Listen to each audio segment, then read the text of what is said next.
কি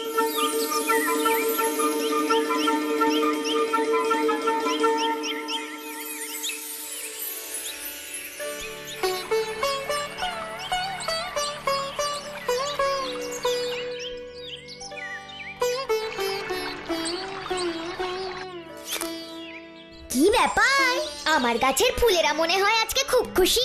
অবশ্য হবে নাই বা কেন, কি সুন্দর সূর্যি মামা উঠেছে আকাশে, চারিদিকে রোদ একেবারে ঝলমল করছে, তার মাঝে গাছের এই রং বেরঙের ফুলগুলো কি যে সুন্দর লাগছে। কি রে শেরু, তোর ভালো লাগছে না?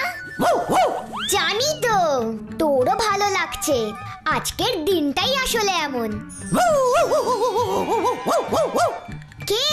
পিপাই? ওরও খুব ভালো লেগেছে, তাই তো সকাল সকাল গ্রাম বেড়াতে বেরিয়ে গেছে।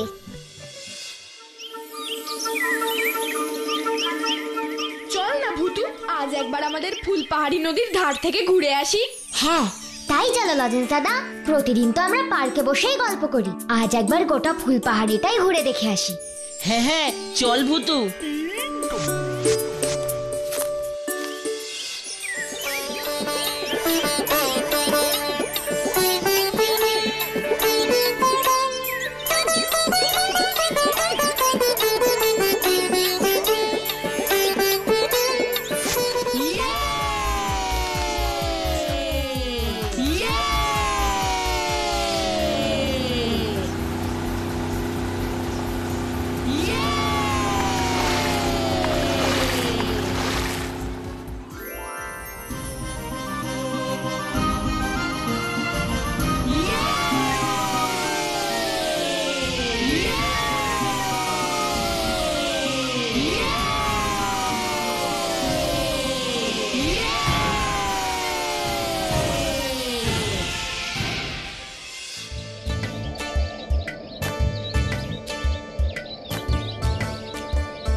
আমাকে ছেড়ে দাও, ছেড়ে দাও তোমরা, আমাকে ছেড়ে দাও, ছেড়ে দাও তোমরা, সত্যি সত্যি আমি কিছু করিনি, ছেড়ে দাও, ছেড়ে দাও আমাকে।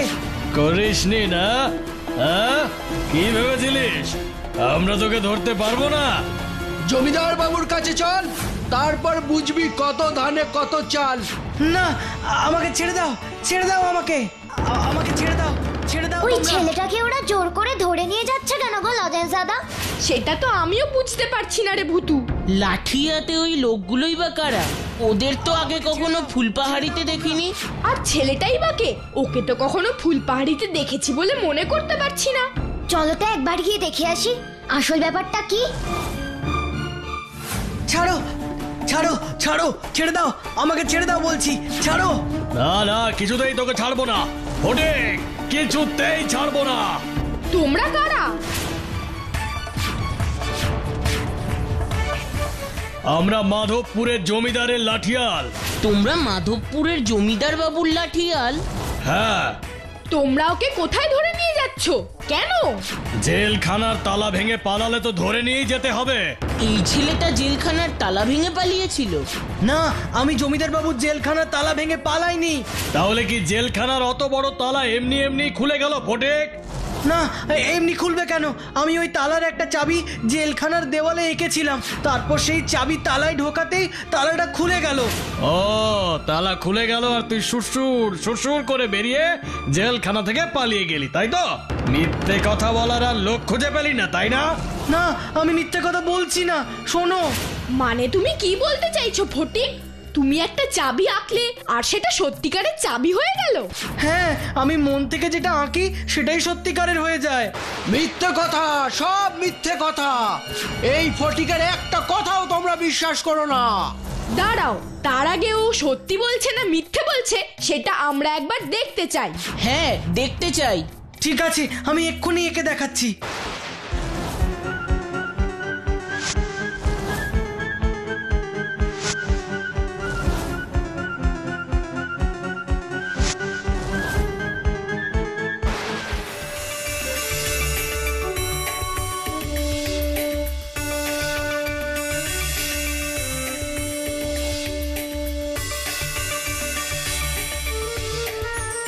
বাহ, কি সুন্দর প্রজাপতি।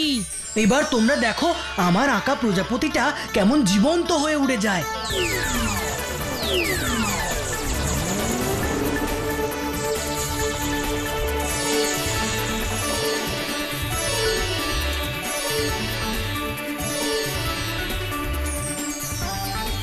কি দারুণ ব্যাপার, এ তো ভাবাই যায় না। সত্যি সত্যি রাস্তার ওপর আঁকা প্রজাপতিটা জীবন্ত হয়ে উড়ে গেল। তোমরা দেখলে তো, এবার আমার কথা সবাই বিশ্বাস করো। না না না, এইসব তোর চালাকি ফটিক। এইসব করে তুই আমাদের বোকা বানাতে পারবি না। চল জমিদার বাবুর কাছে চল, জমিদার বাবুই তোর আসল বিচার করবেন। না, আমাকে ধরে নিয়ে যেও না, বাঁচাও বাঁচাও, তোমরা আমাকে বাঁচাও।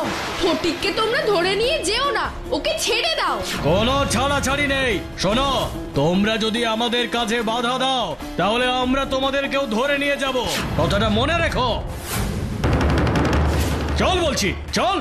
আহ, আহ, না না, আমাকে ছেড়ে দাও, ছেড়ে দাও, দয়া করে আমাকে ছেড়ে দাও, ছাড়ো। ভুতু, তুই এবার কিছু একটা কর। ওই লাঠিয়াল দুজন তো ফটিককে ধরে নিয়ে যাচ্ছে। আমি এরকম অন্যায় কখনো হতে দেবো না লজেন্স দাদা। তাহলে তুই কি করবি ভুতু? কি করব সেটা তোরা এক্ষুনি দেখতে পাবি। ফুস ফুস ফুস লেবেন চুস, স্ট্যাচু হয়ে যাও তোমরা দুষ্টু লোকেরা। ফুস ফুস ফুস ফুস ফুস ফুস ফুস ফুস লেবেন চুস। আরে বাস, তুই ওই লাঠিয়াল দুজনকে স্ট্যাচু করে দিলি ভুতু। হ্যাঁ, চল এবার আমরা ফটিককে নিয়ে এখান থেকে চলে যাই। আর ওই লাঠিয়াল দুজন, ওদের কি হবে? আমরা ফটিককে এখান থেকে না নিয়ে যাওয়া অবধি ওরা এরকম স্ট্যাচুই হয়ে থাকবে। আমরা চলে যাওয়ার পরে ওরা আবার আগের মতন হয়ে যাবে।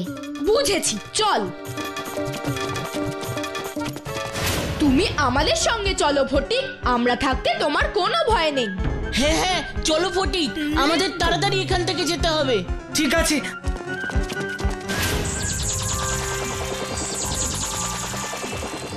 ওরে বাবা রে, এ কি হয়েছিল আমাদের রে?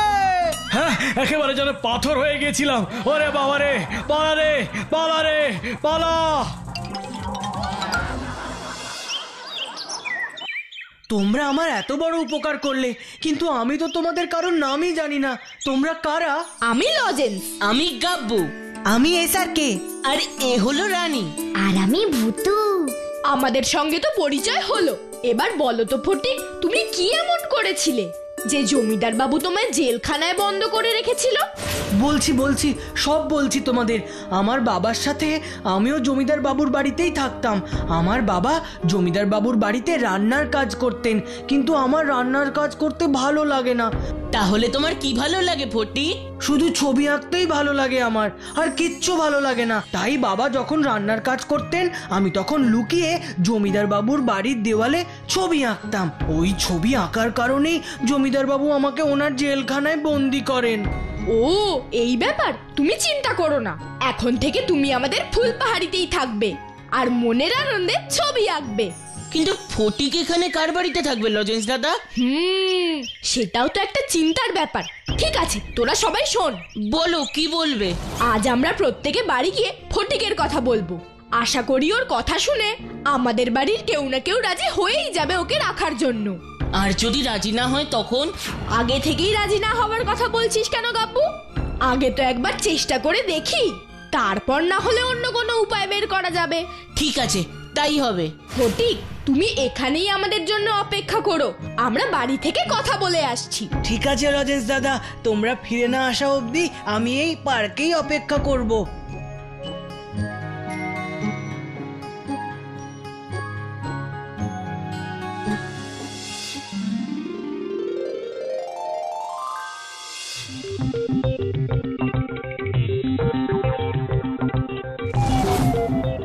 বাবা, বিকেল গড়িয়ে সন্ধে হতে চললো, কিন্তু এখনো তো লজেন্স দাদারা এলো না।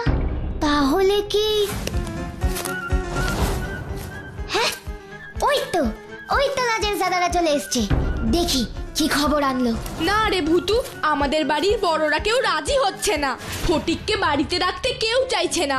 সবাই বলছে ফটিককে আবার জমিদার বাবুর কাছে রেখে আসতে।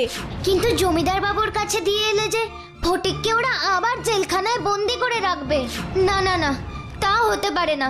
তাহলে তুই এবার কি করবি ভুতু? কোথায় ফটিককে রাখবি? সেটাই তো ভাবছি রে গাব্বু, কিন্তু ফটিকের জন্য কোনো না কোনো একটা ভালো ব্যবস্থা তো আমাদের করতেই হবে। কি আবার এই সময় ঢেড়া পেটাচ্ছে রে বাবা? শোনো শোনো শোনো, কাঞ্চনপুরের মহারাজ প্রতাপচন্দ্র তার একমাত্র পুত্র রাজকুমার চন্দ্রশেখরের জন্য সুন্দরী রাজকুমারীর খোঁজ করছেন। যদি কারোর কাছে কোনো সুন্দরী রাজকুমারীর খোঁজ থাকে তাহলে সে যেন অবশ্যই মহারাজের সঙ্গে দেখা করেন। শোনো শোনো শোনো। হ্যাঁ, এটাই সুযোগ। এই সুযোগেই আমাদের ফটিককে কাঞ্চনপুরে নিয়ে যেতে হবে। তুই কি বলতে চাইছিস ভুতু? বলতে চাইছি, তোমরা কাঞ্চনপুরে গিয়ে মহারাজকে ফটিকের সমস্ত গুণের ব্যাপারে সবকিছু বলবে। আমি জানি মহারাজ যখন শুনবেন যে ফটিকের আঁকা ছবি জীবন্ত হয়ে ওঠে, তখন উনি ফটিককে ওনার কাছে নিশ্চয়ই রেখে দেবেন। হ্যাঁ, এটা তো তুই ভালো বুদ্ধি বের করেছিস ভুতু। চল এক্ষুনি আমরা ফটিককে নিয়ে মহারাজের কাছে যাই। সে তো যাবই, কিন্তু তার আগে আমাকে আরো একটা কাজ করতে হবে লজেন্স দাদা। কি কাজ রে ভুতু? সে তোমরা আরেকটু পরেই দেখতে পাবে। ফুসফুস ফুস লেবেন চুস।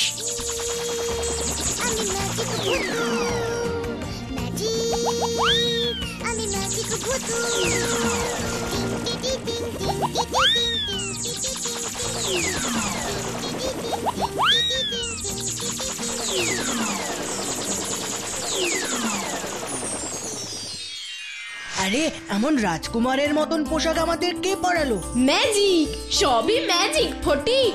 চলো এখন আমরা তোমাকে নিয়ে কাঞ্চনপুরের মহারাজ প্রতাপচন্দ্রের কাছে যাব। আমাদের এই রাজকুমারের মতন পোশাক দেখে কেউ আর আমাদের প্রশ্ন করার সাহসই পাবে না। আমরা সহজেই মহারাজের সঙ্গে গিয়ে দেখা করতে পারবো। কিন্তু কাঞ্চনপুর কোথায়? আমরা ওখানে যাব কি করে? ম্যাজিক, ম্যাজিক করে। ম্যাজিক? ফুসফুস ফুস লেবেন চুস। এসো তো আমার magic carpet, please please please.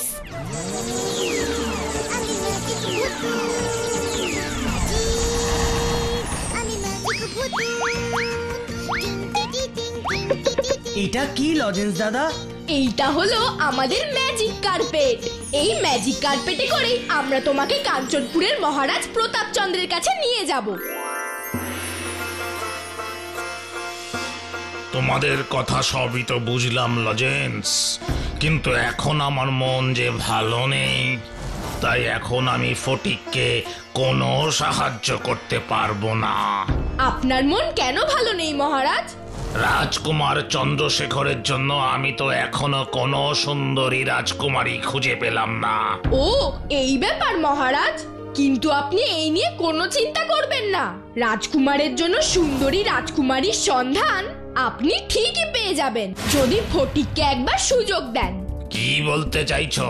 Phatik সুন্দরী রাজকুমারীর ছবি আঁকবে, আর সেই ছবির রাজকুমারী জীবন্ত হয়ে উঠলে আমি তার সাথেই রাজকুমার চন্দ্রশেখরের বিয়ে দেব? হ্যাঁ, আপনি একদম ঠিক ধরেছেন মহারাজ। হ্যাঁ ঠিক আছে, সুযোগ দিলাম, কিন্তু মনে রেখো তোমাদের কথা যদি সত্যি না হয়, ছবির আঁকা রাজকুমারী যদি জীবন্ত হয়ে না ওঠে, তাহলে আমি কিন্তু তোমাদের সবাইকে আমার কারাগারে বন্দি করে রাখবো, আর কখনো এখান থেকে তোমাদের ফুলপাহাড়িতে ফিরে যেতে পারবে না। ঠিক আছে মহারাজ।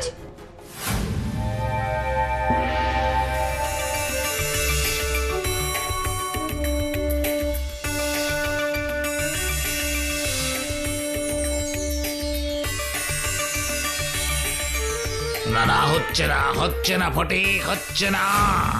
তুমি রাজকুমারীর চোখটা আর একটু টানা টানা করে দাও দেখি, আর রাজকুমারীর চুলটা এই সোনালী রঙের করে দাও। ঠিক আছে মহারাজ, আপনি যেমনটা বলবেন আমি তেমনটাই করে দেব।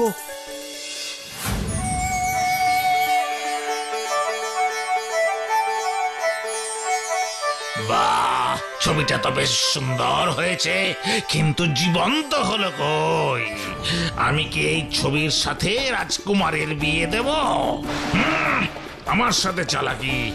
এবার দেখো এর জন্য তোমাদের কত শাস্তি পেতে হয়। এই তোরা কে আছিস? এক্ষুনি ওদের সবাইকে ধরে নিয়ে গিয়ে কারাগারে সারা জীবনের জন্য বন্দি করে দে। যথাজ্ঞা মহারাজ।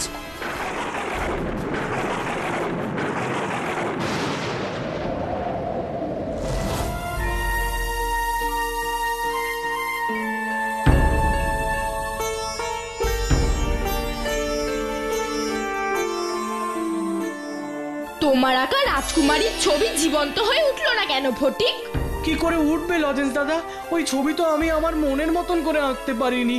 ওই রাজকুমারীর ছবি তো আমি এঁকেছি, মহারাজা নির্দেশ দিয়েছেন। মানে মহারাজা যেমন বলেছেন আমি তেমন ভাবেই ছবিটা এঁকেছি। তার মানে তুমি বলছো তোমার নিজের মনের মতন করে না আঁকলে তোমার আঁকা সেই ছবি জীবন্ত হয় না? কিন্তু তুমি যে সত্যি কথা বলছো সেটা আমরা বুঝবো কি করে? আমার কথা বিশ্বাস করছো না তো? তাহলে দেখো।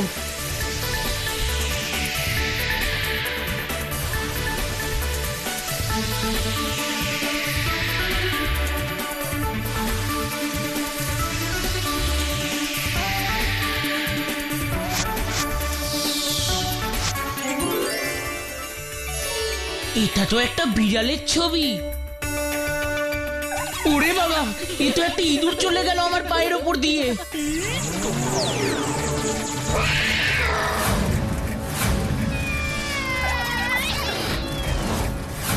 দেওয়াল থেকে বিড়ালটা বেরিয়ে ইঁদুরটাকে শিকার করে চলে গেল। এবার আমার কথা তোমাদের বিশ্বাস হলো তো লজেন্স দাদা? এবার এই কথা আমাদের মহারাজকে বিশ্বাস করাতেই হবে। লজেন্স দাদা, তুমি মহারাজকে গিয়ে সব বলো। কিন্তু আমি এই কারাগার থেকে বের হব কি করে ভুতু? দেখছিস না কারাগারের দরজায় কত বড় একটা তালা ঝুলছে, তার উপর আবার প্রহরীরাও বাইরে পাহারা দিচ্ছে। তুমি কোনো চিন্তা করো না লজেন্স দাদা, দেখোই না আমি কি করি। ফুসফুস ফুসলা বেঞ্চুস।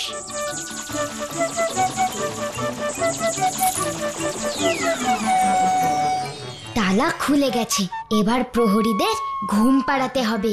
ফুসফুস ফুসলা বেঞ্চুস।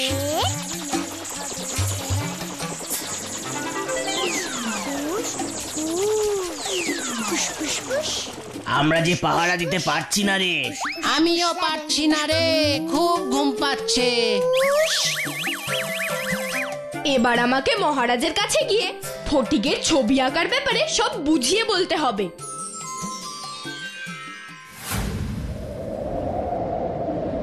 কি তুমি আমার ঘরে এলে কি করে? ম্যাজিক করে মহারাজ। তোমরা আবার ম্যাজিকও জানো? যত সব। দাঁড়াও, এখনই আমি তোমাকে আবার কারাগারে বন্দি করবার ব্যবস্থা করছি। না মহারাজ, আপনি আগে আমার একটা কথা শুনুন, তারপর না হয় কারাগারে বন্দি করবেন। কি বলতে চাও তুমি? যা বলবার তাড়াতাড়ি বলো। মহারাজ, আপনি ফটিককে আরেকটা সুযোগ দিন। আমি বলছি এইবার ওর আঁকা রাজকুমারী জীবন্ত হয়ে উঠবেই। না না না, আমি তোমার কোনো কথা বিশ্বাস করি না। আমি নিজে দেখেছি ফটিকের আঁকা রাজকুমারী জীবন্ত হয়নি, শুধু ছবি হয়ে থেকে গেছে। ছবি হয়ে থেকে গিয়েছিল? ওই রাজকুমারীর ছবি ফটিক ওর মনের মতন করে আঁকতে পারেনি, ওকে আঁকতে হয়েছে আপনার মনের মতন করে। মানে কি বলতে চাইছো তুমি? আপনি শুধু ফটিককে আরো একবার রাজকুমারীর ছবি আঁকার সুযোগ দিন। শুধু ফটিক যখন আঁকবে তখন আপনি ওকে কোনো নির্দেশ দেবেন না, ওকে ওর মনের মতন করে আঁকতে দেবেন। আর তাতেও যদি আঁকা রাজকুমারীর ছবি জীবন্ত হয়ে না ওঠে তখন কি হবে? তাই যদি হয় তাহলে আপনি আমাদের যে শাস্তি দেবেন আমি তা মাথা পেতে নেব। কথাটা যেন মনে থাকে। আমি এখনই প্রহরীকে বলছি ফটিককে কারাগার থেকে মুক্ত করে দিতে। আর আমার বাকি বন্ধুদের আপনি মুক্তি দেবেন না মহারাজ? না, যতক্ষণ না ফটিকের আঁকা রাজকুমারী জীবন্ত হচ্ছে ততক্ষণ আমি আর কাউকে কারাগার থেকে মুক্তি দেব না। ঠিক আছে মহারাজ।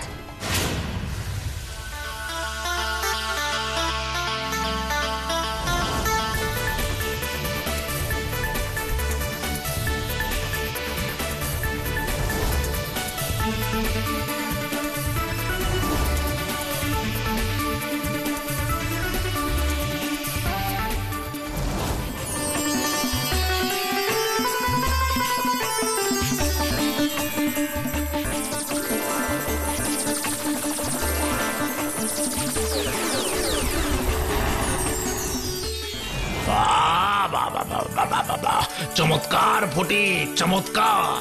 আমি তো এমনই একজন রাজকুমারীর সাথে রাজকুমার চন্দ্রশেখরের বিবাহ দিতে চেয়েছিলাম। আমার সেই ইচ্ছে তুমি পূর্ণ করলে ফটিক। শোনো, আজ থেকে তুমি আমার রাজপ্রাসাদেই থাকবে আর মনের আনন্দে ছবি আঁকবে। কি এবার খুশি তো ফটিক? খুব খুশি মহারাজ, খুব খুশি। শুধু আমার একটা অনুরোধ আছে, আপনি আমার সব বন্ধুদের কারাগার থেকে মুক্তি দিন, মুক্তি দিন মহারাজ। ঠিক আছে ফটিক, তোমার এই ইচ্ছে আমি অবশ্যই পূর্ণ করব। হা হা হা হা। তোমাদের জন্যই সব হলো বন্ধুরা। বন্ধুর জন্যই তো বন্ধুরা ভাববে। হ্যাঁ তো, এইবার যে আমাদের যেতে হবে ফটিক। বিদায় বন্ধুরা, বিদায়। নে ভুতু, এইবার ম্যাজিক কার্পেটটা নিয়ে আয়। হ্যাঁ হ্যাঁ, কি ছোট্ট বন্ধুরা, দেখলে তো? ভূতু থাকে যেখানে, সত্যের জয় হয় সেখানে। কি তাই না?